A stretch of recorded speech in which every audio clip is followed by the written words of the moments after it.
Hello, I'm Rosemary Rung, and welcome to Discover Merrimack. It's a show where we look at all of the hidden treasures in our town, and I'm so happy today to have Scott Delibac with me. Scott makes maple syrup, and how did you get into this, Scott? I had a friend a few years ago that took me out fishing on his boat, and when we arrived at the dock that morning, he handed a few of us bottles of syrup, and I said, "Where'd you get these?" And he said, "I made them." I said, "What do you mean you made them?" He's like, "Yeah, I have maple trees in my backyard, and I made it." And I said, "Well, if he can do it, I know I certainly can." And I have that kind of OCD personality that I had to try it. I had to see if I could do it. And so how long have you been doing, when did you get started? So I just came up on my Facebook the other day. It's my 10th year anniversary of doing it. I had tapped 5 trees the first day, and I posted it on my Facebook, so it came up as a memory. 10 years ago that I did 5 taps that first day. Was there a learning curve to know how to do it? Oh, absolutely. I had no idea what I was doing. I was disappointed with 5 taps weren't giving me enough sap out of the trees. So by the following week, I had 30 taps. Oh. It escalated quickly because I'm like, well, how much syrup can I actually make when I have a gallon of sap or 2 gallons of sap? So I realized that I needed a lot more sap, and if I wanted to make any, I needed to put some more in. So how much sap does it take to make like a pint of... So if you have good sugar maple trees, you'll generally get about a 40-to-1 ratio. So 40 gallons of sap to 1 gallon of syrup. That's why it's so expensive in the stores. But for me, it's more like 55-to-1 because I have silver and red maples, not sugar maples. So I need a lot more sap to make 1 gallon of syrup. So, and I've been curious about this. So when you're making the syrup from the sap, are you just concentrating it, or is the sugar already there? So there's sugar already in it, and I actually brought this with me. This is a refractometer. So when the sap comes out, I can put a little bit on here, and you look through, and it tells you how much sugar is in the sap. Oh, okay. So I'll know how much I'm actually getting. With the silver and red maples, I'm generally getting about 1.2 to 1.6% sugar. Oh, okay. Sugar maples will give you 3%, 3.5%, even more than that for some of them. So what that does means that you have to boil off less water to make your syrup. So with me, with the trees that I have doing the 53-to-1, I have to get rid of 52 gallons of water to make the 1 gallon of syrup. And so when you first started, because you have a good operation now, but when you first got started, how did you boil it? I had turkey fryers in the driveway. I called my friends up and I said, "Who's got extra turkey fryers?" And I had 3 of them going at one time in the driveway, and one time I walked away for a little bit too long and I burnt right through one of the pans because as the liquid's boiling, it keeps the pan cool so that the metal doesn't get damaged. But it boiled down so much that there was no liquid to keep it cool, and the flame went right through the pan, melted the pan, and I lost a whole batch of syrup on that one. Oh, what a bummer. So, that must have been. It was a learning opportunity on that one, to not walk away. Well, so my husband and I just drove back to Merrimack from Denver, and we passed some trees that had been tapped. They had the buckets. Yep. But do you use the buckets anymore? I started with the buckets, then I moved on to these blue bags that hung on the trees. They were held by these little PVC holders that you tap the tree and you hang it there. And they were lighter than the buckets. The buckets weigh a pound or 2 a piece, and then if you have 30, 40 of them, that's a lot of weight to carry around. So using the bags just made things a little bit easier, and then cleanup at the end of the season was also a lot cleaner. Now I'm using tubing. Everything that I do is all the trees are connected via tubing. Oh, okay. And then what is the season? Like, how do you know when to start? So I watch the weather. Yet generally, maple season is mid-February to the end of March for New Hampshire. That's our time frame. States that are more south of us that have maple trees, they'll start in January. Some of the bigger operations in Vermont and up in New Hampshire will even start tapping first week of January. Like Ben's maple here in New Hampshire, he started tapping the first week of January because he has 30,000 trees. Oh. So you just can't get them all done if you don't start early enough. And then as the weather starts warming up, you want the temperature at night to be below freezing, and during the day, upper 30s, low 40s is perfect, and that'll make the sap run. Oh, okay. So you want it below freezing at night. You want it below freezing at night, and then the season will end once we stop going below freezing at night. So it's generally the 3rd to 4th week of March. For me, anyway, here in Merrimack, it pretty much stops. Okay, so each season you have to tap the trees? Yep. So you can't just use an old tap? No, every year I put in, so at the end of the season I go and remove the taps from the previous, and then I'll store the tubing, just loop it up and leave it on the trees. And then when the new season starts, I go and drill a new hole in a new area of the tree, so that you want to try to move the tap around. You don't want to keep damaging the same portion of the tree. Oh, okay. And so it'll heal up, and then just use a new location each year. And when the sap starts running, I have the tanks there and ready to collect it. So how many trees are you tapping now? It's about 1,100 taps. Wow. So it's not that many trees, because some trees have 2 taps or even 3 if they're really big maples. Oh, okay. But generally most of my trees have either 1 tap or 2 taps. So there's roughly 500-600 trees that I'm tapping. Oh, so they're not all your trees, though? They're not all my trees. So at my home I have some acreage behind me, and then there's also more property to the left of my house that I tap in there. And then in Merrimack there's 3 other locations that I tap. Couple families have let me tap on their property because they have a small area with a lot of maple trees. Like one of them, it's a half-acre property, but I have almost 200 taps in there because they just have so many maple trees right in a row.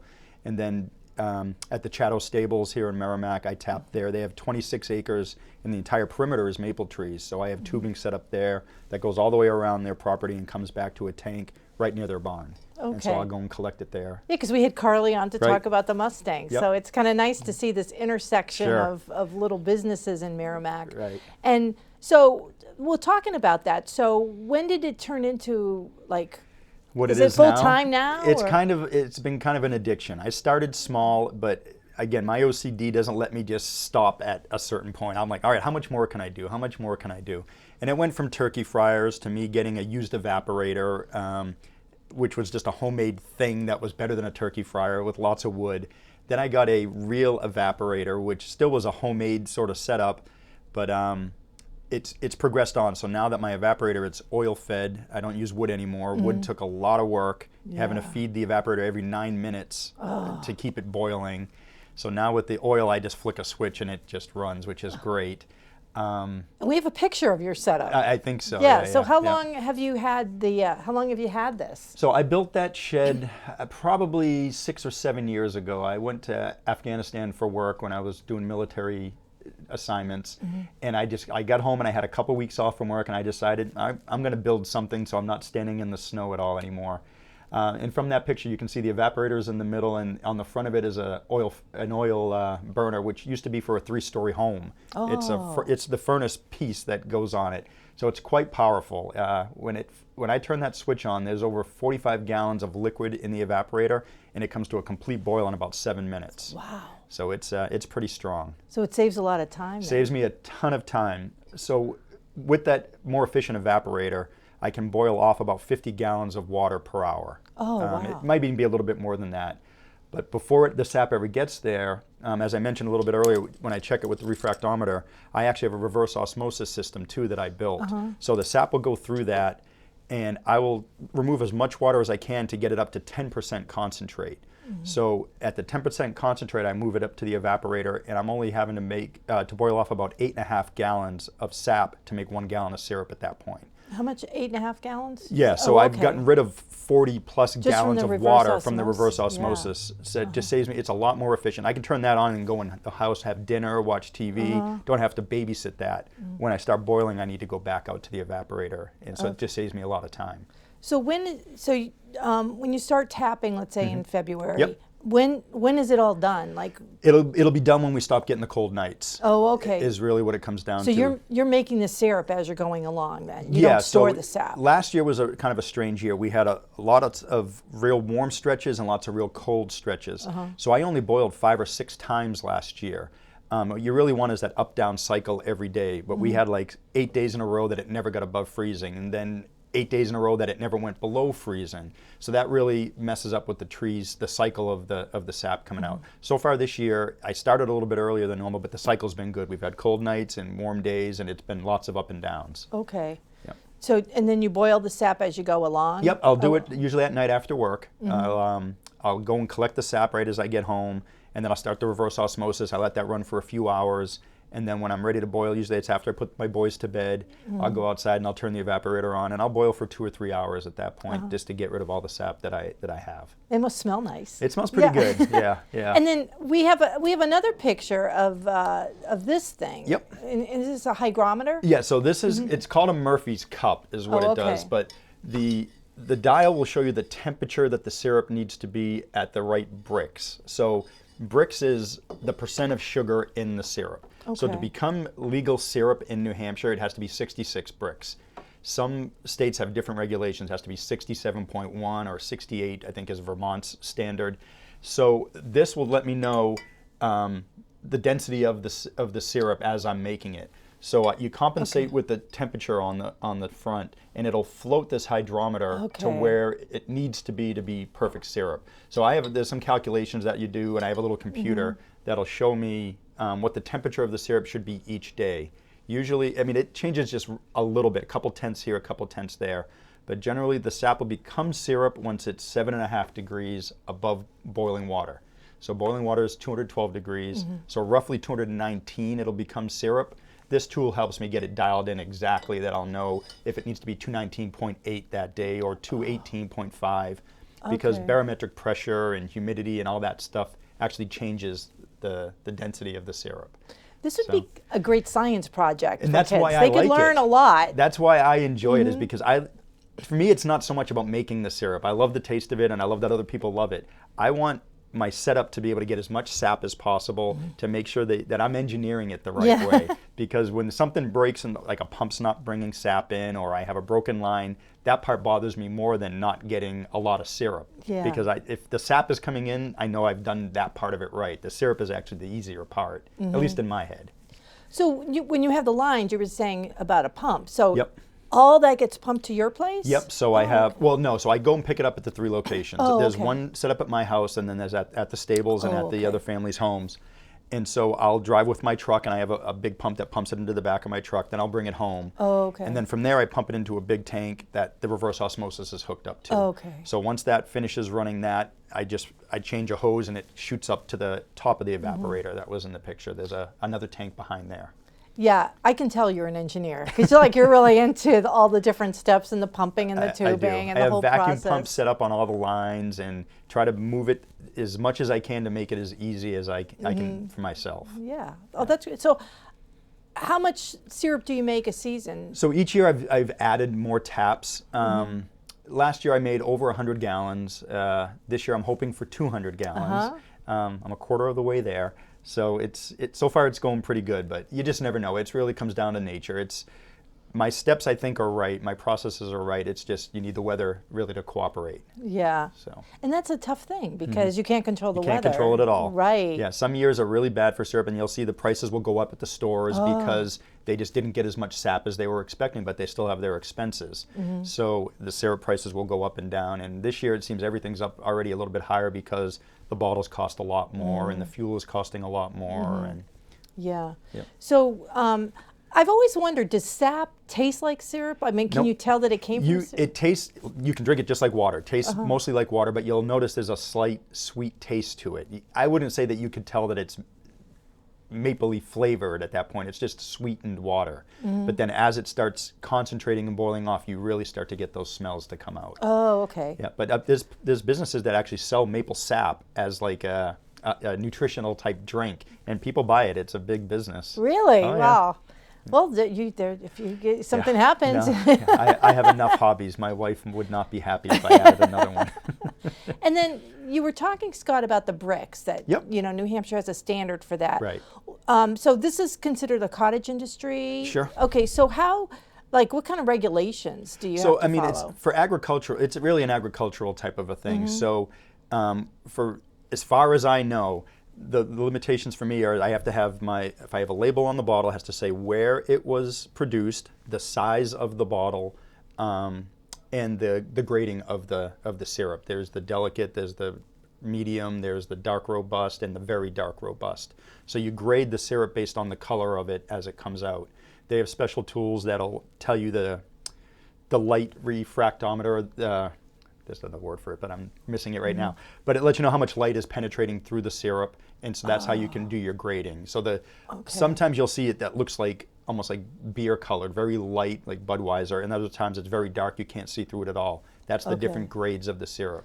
Okay, so do you have is it the same grade for the whole season, or do you see grades It'll change. For me, mostly with my trees, I usually get medium and dark. I don't ever get the golden delicate color. It's just, I don't have the sugar maples that'll do that. But I also don't get the very dark. They used to be grade A, grade B, and grade B was the stuff that they use for cooking and for big bakeries. But now Vermont kind of regulated this, that people were thinking if it's grade B, it's an inferior product. So now there's no more grade B at all anymore. It's all grade A, and that stuff that used to be grade B is called very dark. Okay. So for the most part, it's delicate, the medium, and the dark, rich dark is the grades that people will see. Okay, but yours is mostly medium. Mine's medium or dark robust, not the very dark. Oh, okay. Okay, I see. At least not this year. U.S. grade A dark color robust shades. Oh, okay, good. And then I know I use, traditionally when I would first get maple syrup is pancakes, waffles, that kind of thing. But it actually is great in other dishes like to glaze pork chops or chicken. Have you accumulated any recipes or anything? Not so much. I mean, people have asked me for candy recipes, and I've provided them that. There's a gentleman here in Merrimack that does his own barbecue sauces. He's taken some of the sugar, maple sugar that I've made, and he uses it in his barbecue sauces. Not really much for recipes because I have enough hobbies. So I don't go to that level. But I'm doing whiskey barrel aged syrup now as well. People have asked that. So that's the one that has the white label on it. What I do is I fill a whiskey barrel that has been freshly dumped out of a distillery. Yeah. Now, where do you get it at? There was the gin distillery was in Nashua, but he's closed down. So I would get his barrels after he made his bottles, and then I would fill it with hot syrup and let it sit. So it sits for 6 months, and it absorbs the whiskey and bourbon flavors, but no alcohol in it. So a lot of people really like that. They use that on their recipes if they're making ribs or something like that. Yeah. So. No, so you mentioned about the fellow that does the barbecue sauce uses your maple sugar. Now, do you make that intentionally, or is that as like a byproduct? Nope. The sugar, again, so with syrup, everything is temperature based. If you make it say if you don't get to 219 and you stop at 216 or 217, your syrup's going to be very watery. It will end up fermenting in the bottle, and it won't be any good. When you get it up to the 219, you're going to have a stable product that will stay syrup level for as long as you maintain the bottle. You start going hotter, you'll start making fudge, maple fudge. You need the temperatures for that. Maple cream, or you can even make the hard rock candies by getting it up to the 240 degree mark, and then you have to whip it and cool it at a certain rate and things of that nature. So it's all temperature based on how hot you want to get it is for the product that you want to make, whether it's hard candies or fudge or maple cream. So when he wants maple sugar, you drive up the temperature? Yes, then. you go much higher temperature, and then you start mixing it. And it's actually a really neat process because it's liquid, and then all of a sudden it just crystallizes. And it's like, whoa, there's sugar all of a sudden. And then you crunch it all up.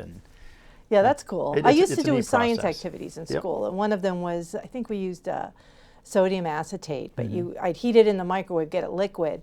And it would be like a super saturated liquid. And then I'd go to a school and would just put one drop of one crystal in, and boom. Right and it away. would get warm too. So I think it's in the hand warmers. I think it's the same stuff that's in the hand that sounds warmers. right. Yeah. So that's good. So where do you see your business? Are you happy where you're at now? You're going to find more trees? I told my wife no. I have a lot. I mean, we're very blessed that I have a good job, that I can do this as a hobby. It's not like that I need this as a business for me to sustain our family. There are many other farms that do that. It's just more of a hobby that has kind of gotten bigger and bigger. So I think I'm at my limit for trees. Each year I'll add some new equipment or maybe a few taps here or there. But I think for any big expansions, I'm pretty much done.